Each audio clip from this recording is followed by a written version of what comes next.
사실이 밝혀졌습니다.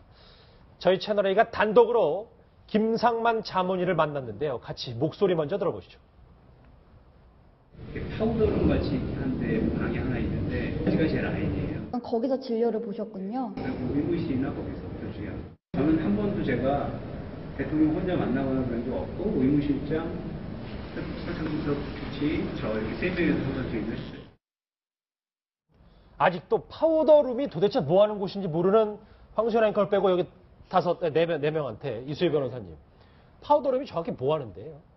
파우더룸이라는 게 이제 옷이 막 있고 화장실 옆에 있고 이 화장할 수 있는 데 있잖아요. 그걸 이제 보통 파우더룸이라고 하죠. 그러니까 파우더룸이 있는 거 봐서는 뭐 관저가 뭐 넓이는 굉장히 넓겠죠. 근데 파우더룸에서 진료를 받다. 이거 저는 좀 이렇게 확 떠오르는 게 없어요. 왜 파우더룸일까? 그러면 관저면 응접실에서 뭐 소파나 이런 데 앉아서도 뭐 이게 뭐 그 심각한 진료를 받는 게 아니라 그러면 통상적인 어떤 뭐 그 들어간 태반 주사라든가 뭐 이런 마늘 주사를 맞는 영양 주사를 맞는 정도의 처치였다 그러면은 굳이 뭐 응접실에서 했어도 될 것 같은데. 잠시만요. 화면에 보면 저 관저에 파우더룸이 있는 거냐? 의무실이 아니라 저 대통령 이제 관저 2층 저길 말하는 거잖아요. 예. 그러니까 관저예요. 그 대통령께서 이제 주무시고 뭐 이러는 그 주거 공간이죠. 거기에 있는 파우더룸인데 저는 제 상상력으로서는 왜 굳이 파우더룸인지는 저는 상상을 못 하겠어요. 예, 백 변호사님, 네. 제가 김상만 씨 인터뷰 내용을 찬찬히 읽어보니까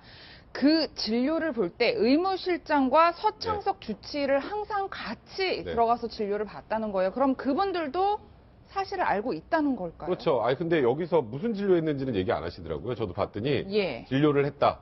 근데 원래는 의무실에서 해야 되는 게 맞잖아요. 보통. 근데 일단 저는 파우더룸보다는 이제 관저에서 이제 진료를 받았다는 거를 확인시켜 주는 것 같은데 의무실이 아니라 관저에서 그리고 또 파우더룸이나 어쩌건 그곳에서 해야 될 뭔가 다른 이유가 있었기 때문에 그런 거 아닌가. 아까 말씀 네. 그대로 뭐 과거에 그 대리 처방 의혹도 있었고 그리고 뭐 태반 주사 문제도 있었고 그렇죠. 뭐 또 이 안에서 무슨 일이 있었는지 전혀 알 수 없지만 하여튼 의무실장과 서창석 주치의 같은 경우에는 여기서 무엇을 했는지 다 알고 있다라는 발언이랑 똑같은 거거든요. 예. 그러니까 지금 사실 우리들이 궁금한 건 그러니까 지금 이 안에서 파우더룸에서 했는지 안 했는지가 중요한 게 아니라 무엇을 했는지가 가장 중요한 거잖아요. 그렇죠. 그러니까 이 얘기를 딱 들어보면 서창석 주치의나 의무실장이 얘기를 해라 본인은 모르겠다라는 취지로 본인은 말할 수 없다는 취지로 얘기한 게 아닌가. 그러니까 저는 제일 안타까운 게 뭐냐면 뭘 했는지 정확하게 얘기하면 국민들이 그걸 듣고 판단하면 되는데 어디서 했나만 얘기하고 누구랑 같이 있었다만 얘기하니까 파우더룸 하니까 상상력이 너무 발동이 그러니까요. 돼요. 그러니까 그런 부분이 오히려 더 국민들 혼란스럽게 하고 불필요한 또 오해를 가져올 수 있는 그런 상황이 아닌가 생각이 듭니다. 그러니까 김상만 자문위는 대통령이 공식 의료진의 만족을 느끼지 못했기 때문에 본인이 청와대로 들어가게 됐다. 이렇게 덧붙였습니다. 그 목소리 같이 들어보시죠. 대통령이 예전에 봤던 대통령인데 지금 주치의들이 치료하는데 자기가 만족감이 없어요. 그래서 저한테 전화가 왔어요. 기사한테. 혹시 들어와 줄 수 있냐고. 그래서 들어가기 시작했던 거예요. 그게 다예요. 이선우 의무실장 말고 안봉근이 직접 전화를 주셨던 거예요. 그때는 김원호 선생님이 있을 때니까 김원호 선생님하고 대통령은 사이가 좀 안 좋았어요. 90세이시고. 그래서 들어가기 시작한 거예요. 진짜로. 그러니까 주치의한테 대통령의 만족을 전혀 느끼지 못하니까 예. 본인도 들어가고 뭐 다른 사람들도 막 들어갔다는 얘기인 것 같은데 민영수 원장님. 예. 그러니까 저 파우더룸도 있고 비선 진료 얘기가 계속 나오겠네요. 그러니까 김대중 대통령 때 허가범 주치의 선생님이 그러셨잖아요. 보약도 안 된다고 그랬다고. 예. 또 이번에 이전 주치의 이병석 주치의 같은 경우는 뭐 태반 주사 그런 거는 의학적으로 확인이 안 됐기 때문에 안 된다고 했잖아요.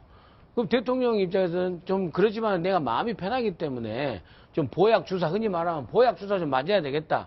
그래가지고 친한 안봉근, 최순실 그 라인으로 해서 김상만 씨 들어오게끔 해가지고 이게 맞은 것 같아요. 예. 그러면 맞았다고 얘기를 하면 되는데 이게 세월호 7시간하고 연결될까 싶어서 저는 청와대에서 벌벌벌 지금 말을 제대로 해명을 못하고 있지 않느냐 하는 그 사실은 아니 김상만 의사가 뭔 억한 심정이 있다 안 본 걸 보았다고 파우더룸인지 베드룸인지 얘기를 하겠습니까? 본인이 그렇지 않습니까? 본인이 보고 이 정도 했기 때문에 근데 제가 추측건데 예. 그 정도면 우리 예방주사 그냥 간단하게 맞듯이 그 파우더룸에서 충분히 맞을 수 있는 거죠. 그 의자도 있고 다 하기 때문에 무슨 예. 간단한 보약 주사 같은 거. 그래도 실외가 아니라 실내라는 뭐 어쨌든 어디서 맞는다는 그러니까 거에 그걸 왜 청와대에서 자꾸 이렇게 아니, 떳떳하게 밝히면, 아니, 우리나라 대통령이 건강이 안 좋아서 좀 의학적으로 경호실에서 못하게 한 걸 좀 사적으로 보약을 먹었다, 보약 주사를 맞았다, 그러면 뭐가 그게 큰 흠이 됩니까? 예. 저는 납득이 안 가요. 이거 숨기고 자꾸 그러는지. 예, 고 박사님, 근데 네. 김상만 씨는 뭐 만족을 못해서 내가 들어가게 됐다 이렇게 말하고 있지만 계속 논란이 되는 부분은 최순실 씨가 소개해 준 것 아니냐. 결국 이 부분인 것 그렇죠. 같아요. 김상만 의사는 2011년 2월 최순실 씨가 당시는 한나라당 대표죠. 박근혜 대통령이 대표 시절에 소개를 해서 그 후로 쭉 차원병원에서 치료를 받아왔던 거 아닙니까? 무슨 치료인지는 모르지만 어쨌든 치료를 받아왔는데 문제는 지금 그 김상만 씨에 따르면 의무실장하고도 뭐 사이가 썩 안 좋았고 예. 전에 이병석 지금 서창석 주치 전에 이병석 주치의한테도 태반 주사를 놔달라고 했는데 이병석 주치의는 그 태반 주사는 맞지 않는 게 좋다고 완곡하게 말씀을 했다. 그래서 그것이 문제가 됐었는지 어쨌든 바뀌었고 또 하나는 들어보면은 얼마 전에 그 간호장교라는 조모대 인터뷰가 있습니다. 조모대 인터뷰를 보면은 예를 들면 성형수술 했느냐 그건 없다 이렇게 딱 얘기를 했어요. 그런데 태반 주사라든가 배곡 주사, 프로포폴 주사 이건 놓은 적이 있느냐 하니까 그것은 의료법, 그 비밀 보호를 해야 하는 거기에 위반되기 때문에 안 된다면서요? 안 된다고 했어요. 그러니까 성형수술에 대해서는 아니기 때문에 아닌 걸로 충분히 얘기할 수 있지만 한 얘기에 대해서는 어떤 일이 한 것에 대해서는 밝힐 수 없다. 밝힐 수가 없는 거죠. 그렇다고 본다면은 이 김상만 씨의 경우는 아니 주치의나 의무실장보단도 김상만 씨가 더 의료적인 식견이 있다, 지식이 있다고 볼 수는 없는 거 아닙니까? 그러니까 자문이 아닙니까? 주치의라고 하면 우리나라 최고의 의사 아닙니까? 또 의무실장도 연세대 교수 하시는 분이 그 당시 의무실장을 하신 것 같은데 예. 그렇다고 한다면은 김상만 씨하고만 해야 할 무슨 특별한 주사를 놓다든가 처치가 있었기 때문에 그런 거 아니겠느냐 이렇게 추론하는 것이 합리적이죠. 또 합리적 의심을 하나 가져볼 수 있는 게 김상만 씨가 얼마 전에 이 청와대에서 구입한 것으로 알려진 마약류 의약품 가운데 최순실 씨가 복용했던 약이 있었다고 말했는데요. 그 영상 목소리 같이 들어보시죠. 청와대에서 이 약품을 2013년에 1110정이나 또 구입을 했습니다. 지금 836정이 소비돼서 남은 게 별로 없어요. 그런데 청와대에서 구입 목적이요. 해외 순방시 시차증 치료 목적이라고 이렇게 돼 있는데 뭐 시차 극복에 도움이 됩니까? 시차증하기 위해서 쓸 수는 있을 거라고 생각을 합니다. 약효가 한 4시간에서 6시간 정도 가는 약이기 때문에 단기간과는 있을 수 있다고 생각을 합니다. 정 장관은 저렇게 얘기를 하고 있는데 저 많은 약을 도대체 누가 다 먹었냐는 거죠. 네, 그러니까 그게 진짜 최순실 씨가 맞느냐는 거고요. 그러니까 지금 저희 자낙스라는 약품인데요. 저거는 일단 마약류 관련한 법률에 보면 그런 그 향정성 의약품으로 규정이 돼 있는 거예요. 그러니까 정식 처방이 없으면 처방을 받으면 상관이 없는데 처방을 받지 않으면 이제 그건 뭐 좀 의존도가 크다라고 해서 지금 향정성 의약품으로 분류가 돼 있는 건데 문제는 이 최순실 씨가 차원병원에서 자낙스를 처방받은 적이 꽤 여러 번 있었는데 박근혜 대통령은 한 번도 없었다고 하더라고요, 과거에. 그러니까 이게 결국 이 자낙스를 사용한 게 박근혜 대통령이 아니라 최순실 씨가 사용한 게 아니냐라는 의혹이 나왔던 거고 예. 이게 구입한 게 600정 중에 지금 517정 정도가 사용이 됐으면 굉장히 많이 사용된 거잖아요. 그런데요. 그렇다면 이런 부분은 어쨌건 이게 정식 처방을 받지 않으면 향정성 의약품이 된다라는 점에서 누가 정확하게 사용했는지 이런 부분은 청와대에서 명확하게 알려주면 돼요. 이게 우리가 가지고 있는 의혹이 사실이 아니라면 이거는 지금 말한 것처럼 뭐 시차증 치료 목적으로 시차 극복할 때 어떤 뭐 청와대에서 누구누가 사용을 했다라거나 좀 어느 정도 뭉뚱그려서라도 얘기를 해야 되는데 그런 부분에 대한 얘기는 별로 없고 그냥 사용 내용만 나오다 보니까 이게 또 누가 사용했는지 뭐 또 이게 또 최순실 씨를 위해서 우리의 세금이 사용된 게 아닌지까지 의혹이 번지고 있는 상황인 겁니다. 예. 그렇죠. 이게 지금 세월호 7시간뿐만 아니라 도대체 대통령이 어떤 치료를 비선으로 받았는지에 대한 의혹은 명쾌하게 풀린 게 하나도 없어서요. 이렇게 속 시원한 해명이 없으니까 의혹은 넘쳐나고 있습니다. 그래서 특별검사, 특검이 필요한 게 아니냐는 얘기들이 참 많이 나오고 있는데 박영수 특검이 어제 윤석열 검사를 수사검사 팀장으로 지명한 데에서 특검보 인선에도 고심하고 있는 것 같습니다. 오늘 박영수 특검의 목소리부터 먼저 들어보시죠.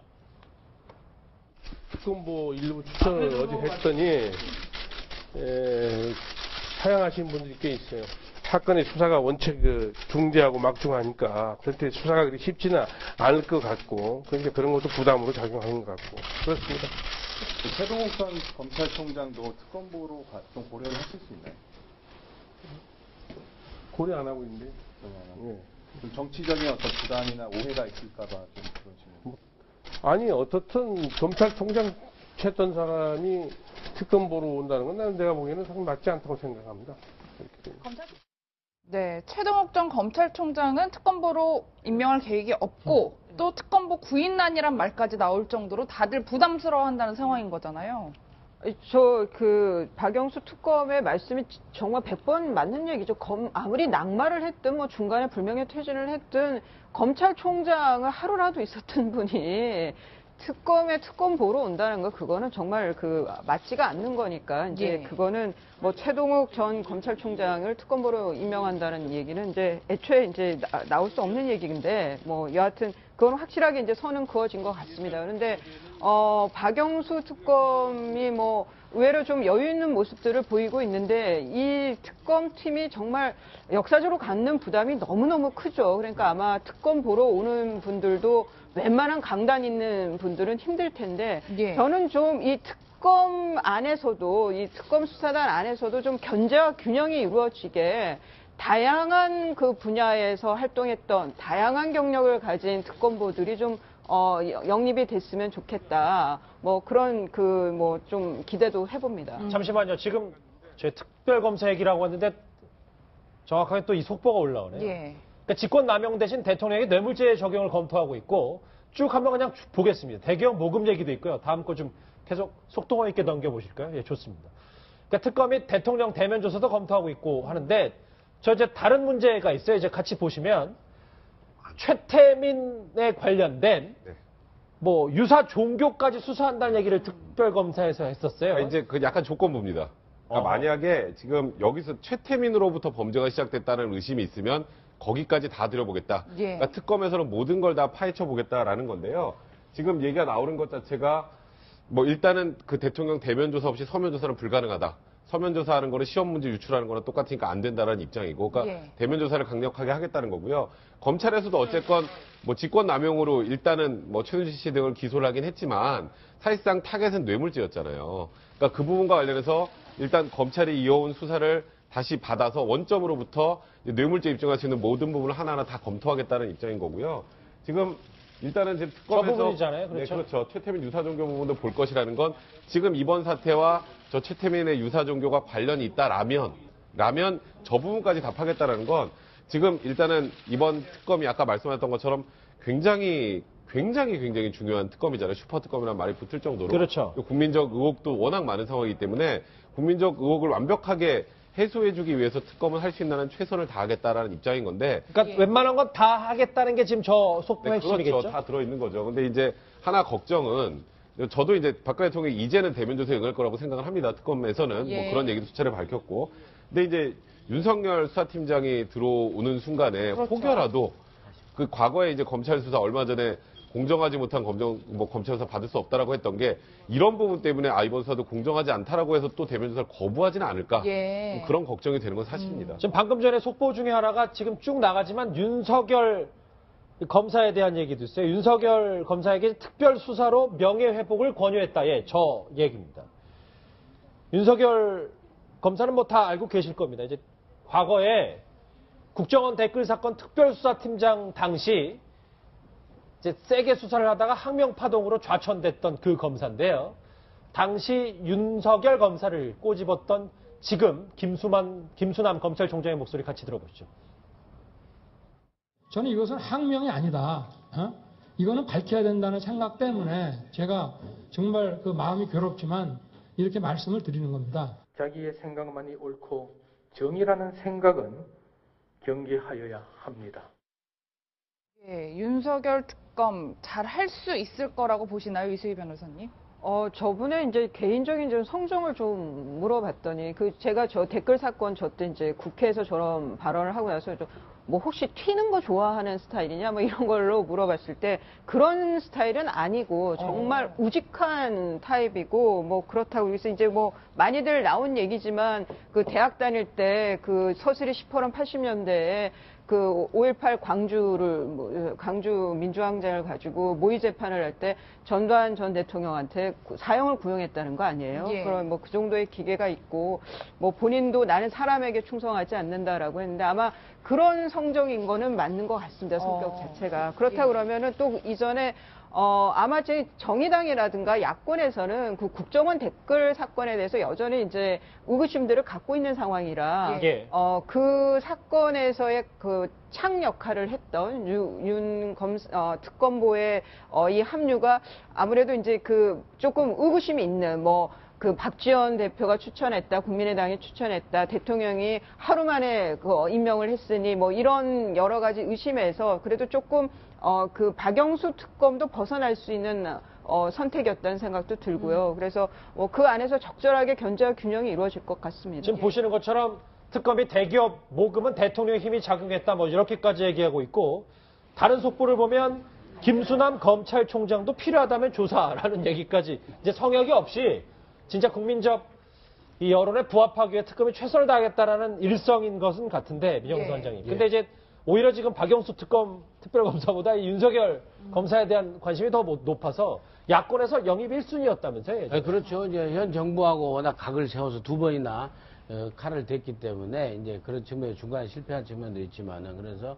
그 표창원 전 경찰대 교수 같은 경우는 이제 경찰대 교수직을 던졌지 않습니까? 예. 그러면서 국정원 댓글 수사를 갖다 촉구하면서, 그렇기 때문에 윤석열 검사하고 표창원 전 교수하고 두 사람의 영입 1호, 2호 이렇게 했었는데, 윤석열 검사는 이제 않고 표창원 교수만 지금 영입이 돼서 이렇게 지금 활동하고 있죠. 근데 윤석열 검사는요, 원래는 검사를 하다가 이게 변호사 로펌에 들어갔었거든요. 예. 근데 다시 검사로 온 특이한 경력이 있어요. 예, 그래가지고 그때 이제 항명파동이 2차 항명파동이 지금 난 거고, 이번에 이제 특검으로 이렇게 해서 한 거죠. 그래서 그 박영수 특검께서 이번에 특별수사팀에 와가지고 합류해가지고, 현역 검사는 이제 특검보다 이렇게 될 수가 없기 때문에 특별수사팀으로 합류해가지고, 예. 그 비공식 명칭입니다. 특별수사팀장이라는 것은 비공식 명칭으로 해서 명예를 회복해라.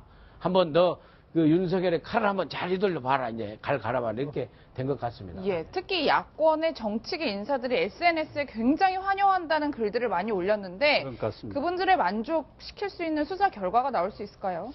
박영수 특검이 자기가 이 특검보라든가 또 이렇게 파견검사 팀장을 선임할 때 제일 먼저 본 게 수사 의지와 사명감이다. 예. 이런 말씀을 하셨더라고요. 의지죠, 의지. 네, 의지.